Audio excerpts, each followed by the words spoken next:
and do the other thing. Not there is not a liberal America and a conservative America. There is the United States of America. This is Deedra Abboud, and you're listening to the Minutemen. You're listening to 107.3 FM, the Minutemen Talk Radio Show. They're like huge seed pods. With CT Ron. Darling. The Dark Frenchman, Steve. Oh, oui. And the Squid. On the Planet X Network, Arizona's independent political talk show.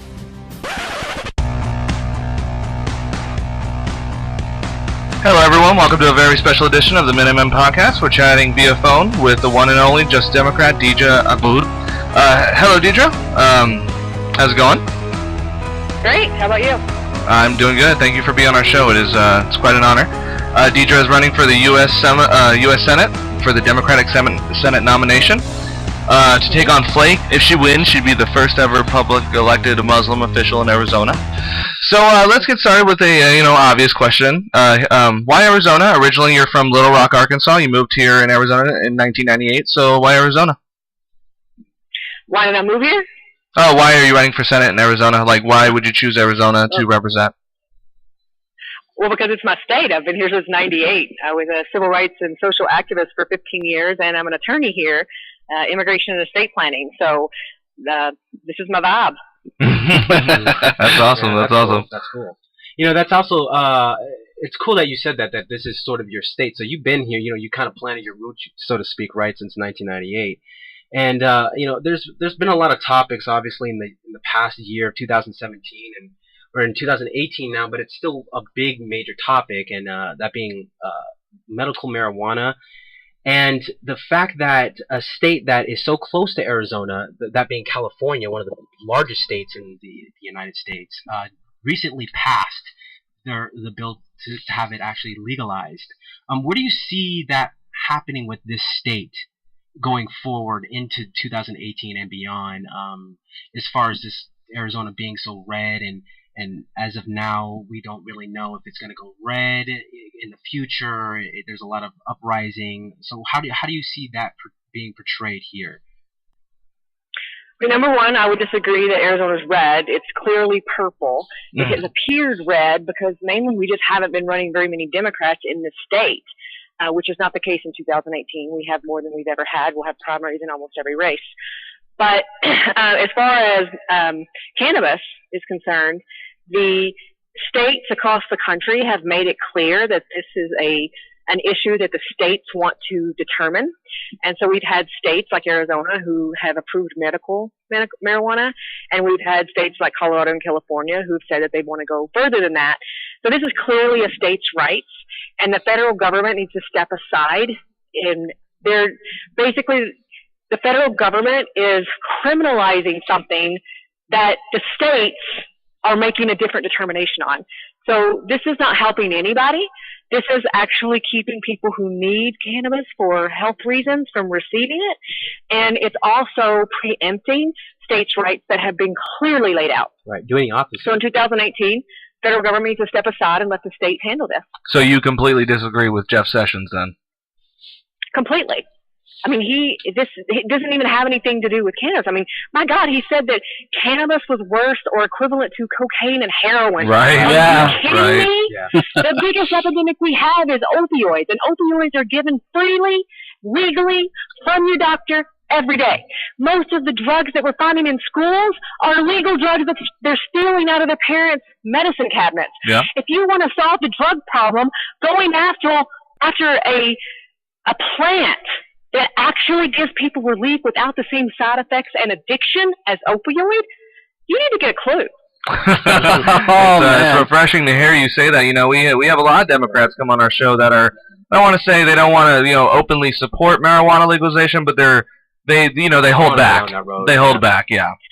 Yeah, I have family and friends that have autoimmune diseases, and if it was not for medical marijuana, they wouldn't be able to get out of bed every day. I know people with cancer who would have starved to death if it wasn't for medical marijuana. This is not new. Very nice. So okay, with that, let me ask you something about, here in Arizona, I would say we have a fairly good populace of what I would call elderly, the retirees, people who come out of state to retire, and most for health reasons. With the current fight in healthcare reaching such a fever pitch in the political jungle that is Washington, how would you what do you think is the ideal solution for Arizona and let's just say the nation in general on healthcare? Well, we have to move toward healthcare for all. Every industrialized country in the world has figured it out. We cannot sit around and say that suddenly we're the country who can't. It can be done. We know that it can be done. We see it. I mean, if you look at Medicare, for example, it has a 3% administrative cost.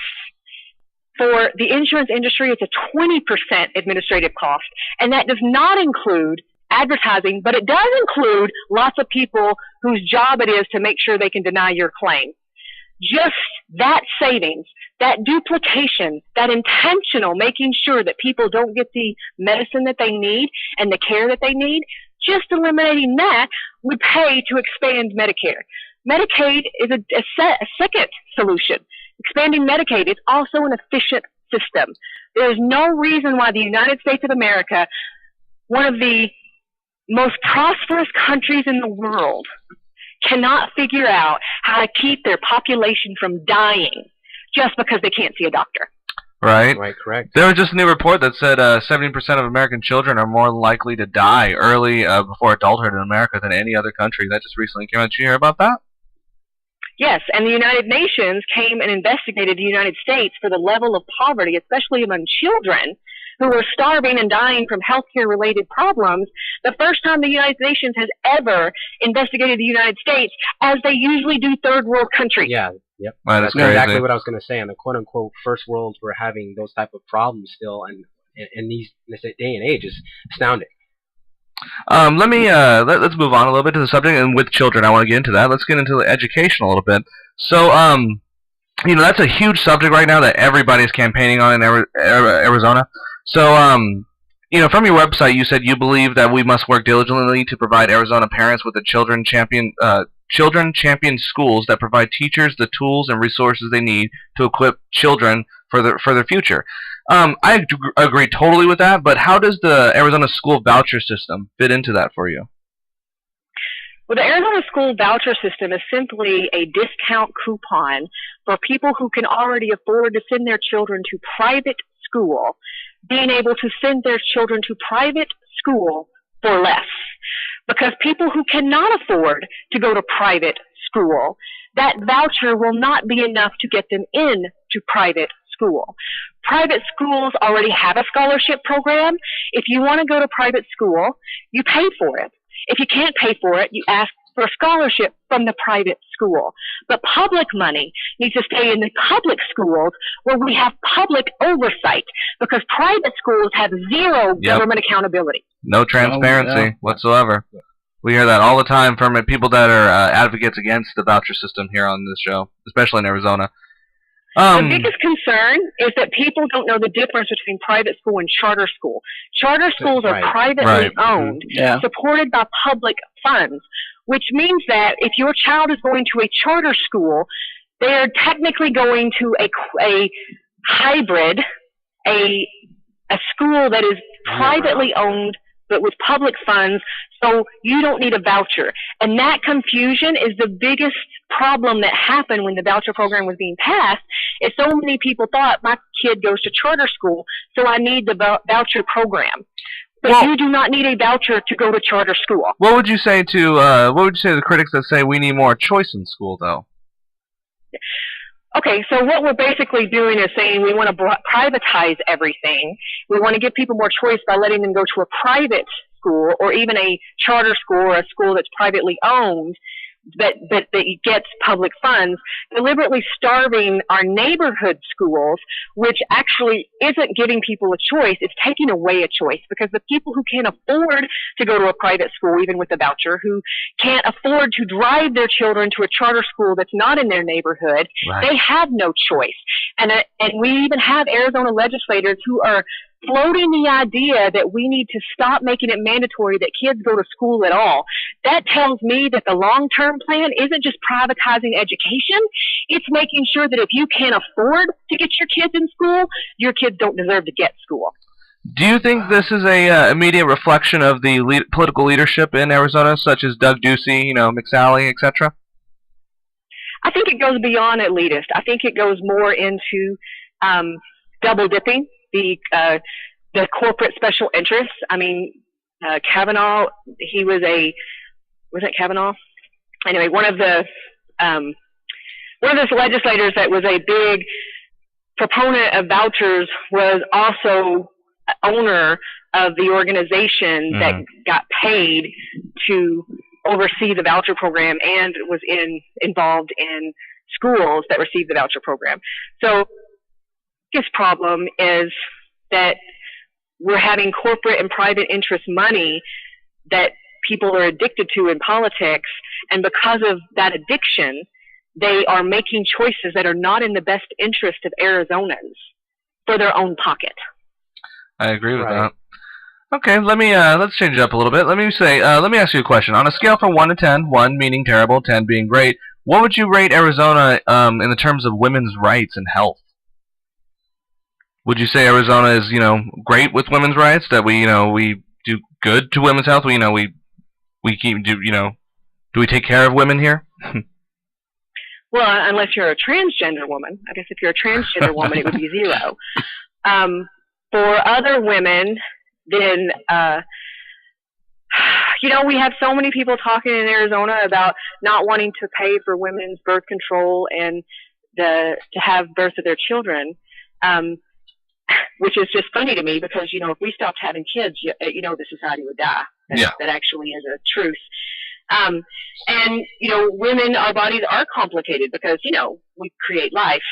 So the idea that our health care should be more expensive or should be segregated or should be limited, this is not helping. I mean, the attacks on Planned Parenthood are ridiculous because Planned Parenthood has stopped more abortions than all the preachers and protesters combined because they actually focus on educating women on how their body functions as well as giving them options on what contraceptions they can use in order to prevent being pregnant. So all of this is about women's sexual freedom anyway. This doesn't have anything to do with anything else. Right. But on that, going back to what you said about this being a purple state now more than red, but there are still many people that don't see that way going forward. They're on that fence, and they don't know which way to go. They're stuck in their ways. They've been here forever. And they don't like Democrats because they're Democrats. Yeah, and it's more of a, as we say on this podcast, sort of a team mentality. And that going forward, there's sort of a hard nut to crack, wouldn't you say? Well, I think that a few things. Number one, that people who are, with these very hardcore ideas are either a minority and even within the minority, they are buying into the rhetoric. So the idea is I gotta be against Planned Parenthood because I want to stop abortion. Not understanding that actually by defunding and attacking Planned Parenthood, you're increasing the number of abortions necessary that will happen whether they're legal or not. So it's just a lot of misunderstanding. But even if someone has the idea, that they're more on that side, that may not be their number one voting issue. So traveling around Arizona, what I found, because I don't just talk to Democrats, I talk to anybody who will talk to me, even on gas stations in the middle of nowhere at midnight when I'm getting gas. And most people just simply, they want common sense again. And people who are conservative or people who are Republican are not completely conservative. People who are Democrat are not completely progressive. And people who are independent are all over the board because they don't have an issue. They could care less what hat you have. And so, this focus on hats and then assuming people because they wear a certain hat that they have certain beliefs, that's where we got to start getting away from. But don't you think, here in Arizona especially, because you're a huge, I've read your site, you're a huge advocate for separation of church and state, too. I just want to know, is it hard being in Arizona, because we have a lot of right-wing Christian organizations, such as the Center for Arizona Policy, that tried to pass a bill such as SB 1062, which would allow store owners to discriminate people based on their religious faith. I just want to know, when you hear, what is your reaction when you hear that kind of hate, and being some of the hate that you've gotten, and how do you want to try and heal that perception that people have here for Muslims and the LGBT community in Arizona?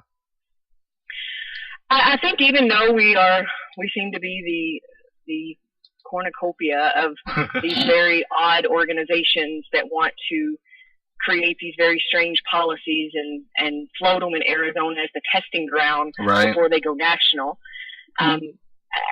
Even though we have that, and so obviously there's people and money that back that. The majority of people, I mean, I've been all over Arizona. I've had zero negative experiences other than 2 in Phoenix, not outside of Maricopa County, but in Phoenix, and both of them involved self-declared white supremacists with their white supremacist flags. But that was in Maricopa County. That wasn't in Kingman. That wasn't in anywhere else in the state of Arizona. That was in Maricopa County. But most of the time, I try to just talk to people about what we have in common. And although there might be rhetoric here and there, most people don't automatically hate, and if we can meet people as people, we can move forward.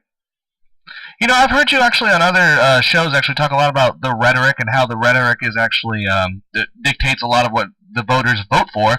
Can you elaborate a little bit more for that on me and for our listeners here, why it's so important to be transparent on the laws that we create, and for the politicians to be honest about those laws?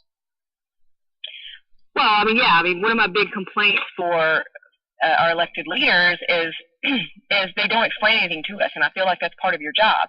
If you're going to put forward a bill, you should be able to explain what it is. If you're going to vote for or against a bill, you should explain why.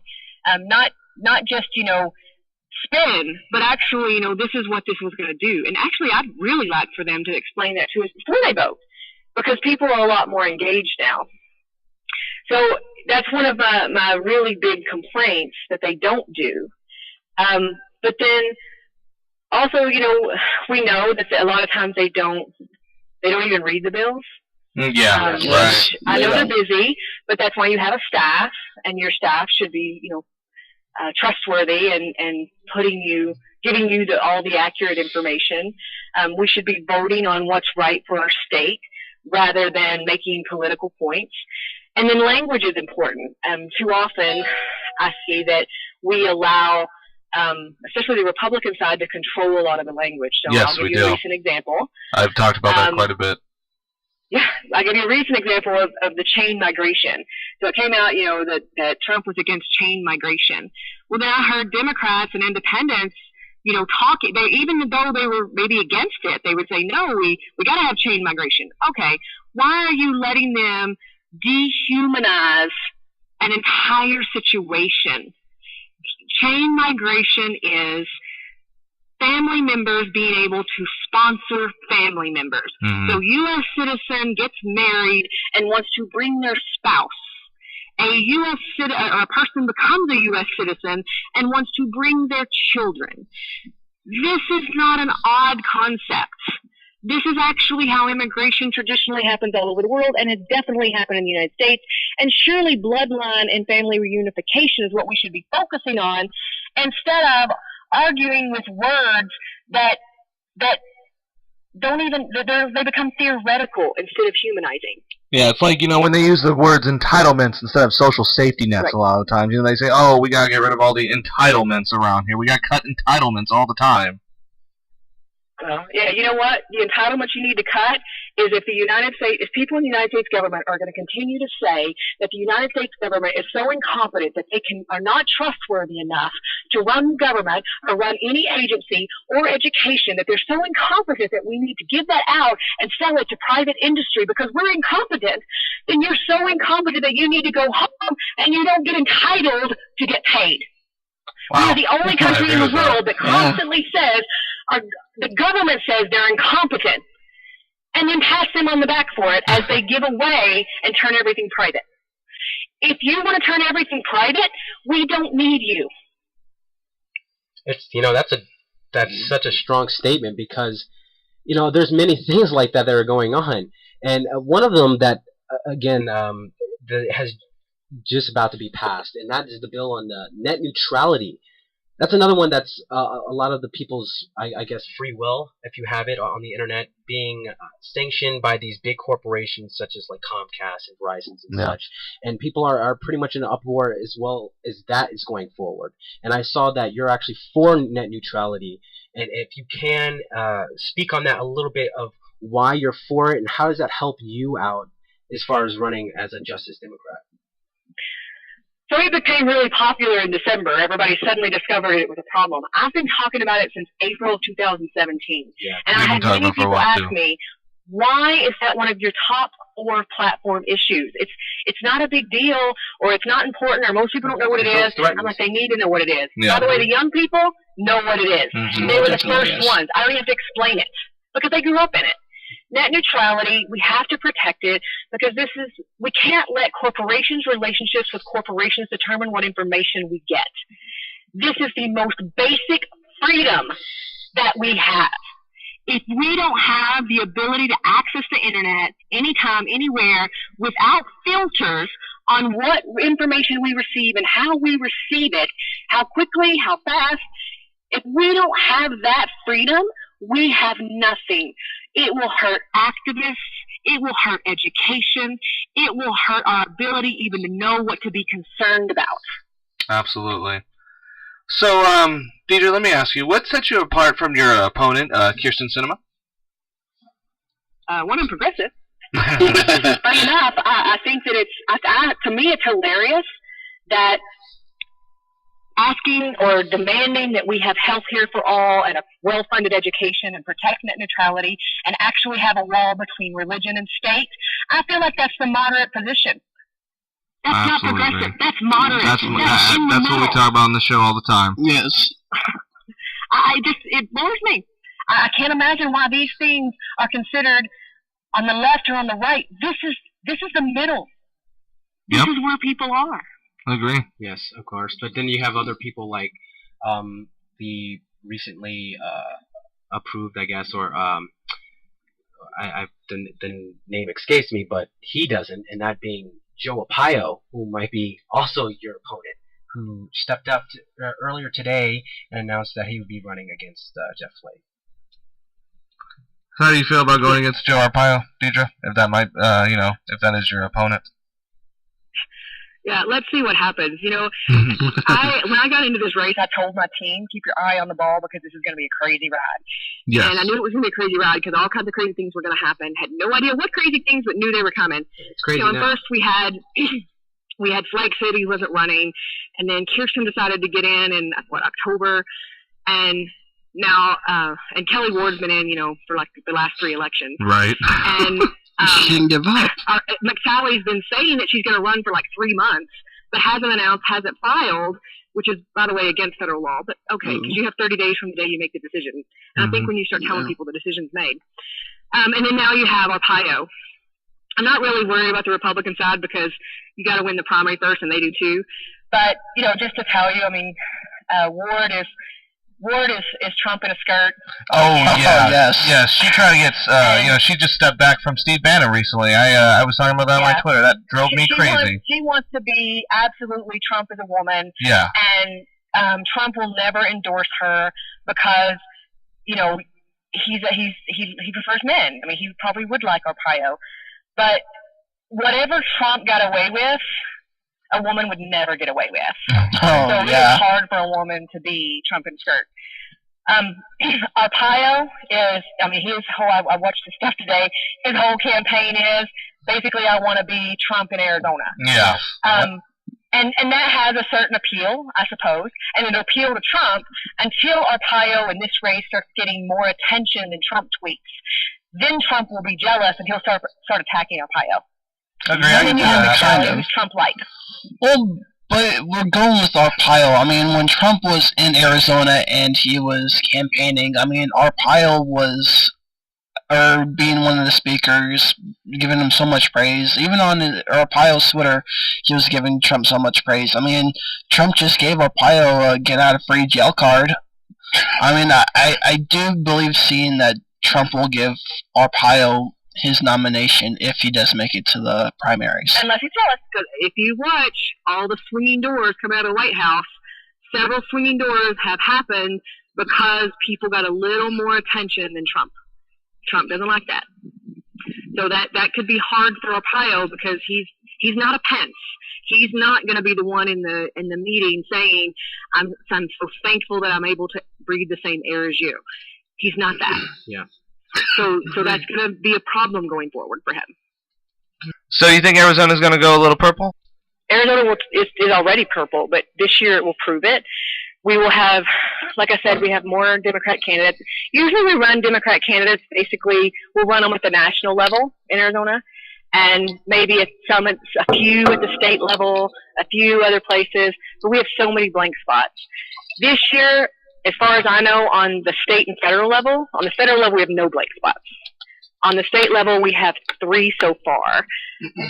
And then, we have Democrats running all over the place, which means Democrats are out talking to people, which is different. Because normally, in areas that you're not going to win by 75%, if you're not assured 75% that you could win, we just don't even run candidates. This year, we're running on no matter what, which means we're having more conversations. Then, when I talk to people are sick of the chaos. Yeah. They are, yes. Definitely. I think some rational solutions. And even Republicans, most of them are like, yeah, this is concerning. I've got cancer, or my family member's got cancer, or something, and we don't know how we're going to pay for it. And if we don't get it together, healthcare system. Right. I mean, I think and it's like Hunger Games, You have to, like, your friends and family aren't even paying for your health care. You have to create a situation telling a good enough story that strangers are willing to fund you.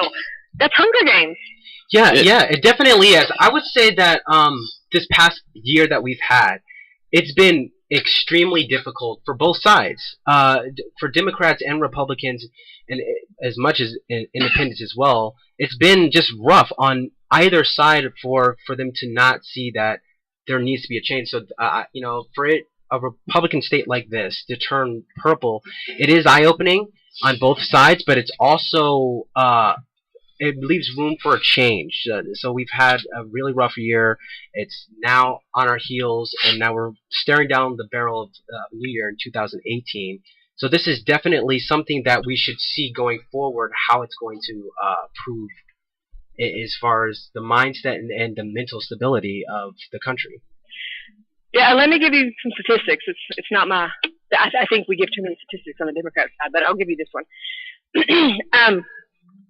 We do in Arizona. We have 1/3 Republicans registered to vote. We have 1/3 Independents. We have 1/3 Democrats. So all a statewide candidate needs to win is the majority of Democrats to vote and some Independents. We do not have to make ourselves into a pretzel in order to appeal to conservatives who will never vote for you because you wear a D hat. Makes no sense. So we need to figure out who we are, what we believe in, and go out and tell that message and get the Democrats and the Independents to vote. That's how you win in the state of Arizona. And that's why this year it will be different. Yeah, I agree with you there, but it looks like we're just out of time. So Deedra, thank you so much for being on our podcast. We appreciate it so much. It was an honor to have you on here. Yes, thank you so much. Anytime. And that's going to be our show today. I'm your host, CT Rob, with CT Steve and Squid, and that was Deedra Abboud. For more information, you can find her on her website at www.deedra2018.com for Deedra Abboud for U.S. Senate. Thank you guys. Catch you on the flip side.